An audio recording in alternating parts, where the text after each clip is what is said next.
కూటమి నేతలు అవినీతి అక్రమాలకు పెద్దపీట వేశారు అన్నారు మాజీ మంత్రి కాకాని గోవర్ధన్ రెడ్డి. ఈ రెండు విషయాల మీద దృష్టి పెట్టి పరిపాలన సాగిస్తున్నారని అన్నారు. మళ్లీ అధికారంలోకి వస్తామో లేదో అని అధికారాన్ని దుర్వినియోగం చేయడం, అందిన కాడికి దోచుకుంటూ ఆస్తులు వెనకేసుకోవడం వంటి పనుల్లో నిమగ్నమయ్యారు అని విమర్శించారు. మెడికల్ కాలేజీల ప్రైవేటీకరణకు వ్యతిరేకంగా వైఎస్ఆర్సీపీ ప్రజా ఉద్యమానికి వచ్చిన స్పందనను చూసి చంద్రబాబు భయపడ్డారు అని, అందుకే అక్రమ కేసులు పెడుతూ ఉన్నారని ఆగ్రహం వ్యక్తం చేశారు కాకాని.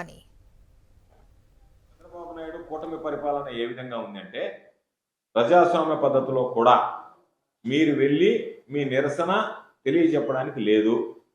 మీరు నిరసన తెలియజేస్తే మేము ఊరుకోము.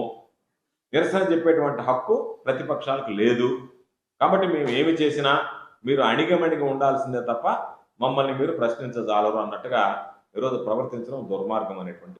ఎంత అవినీతిమయమైపోయింది అంటే, ఈ ప్రభుత్వానికి ఉన్నది రెండే: మరలా మనం వస్తామో లేదో, ఇది చివరి అవకాశం అనుకుంటున్నారు శాసనసభ్యులు. అందుకని వాళ్ళు రెండు కార్యక్రమాలను ఎంపిక చేసుకున్నారు.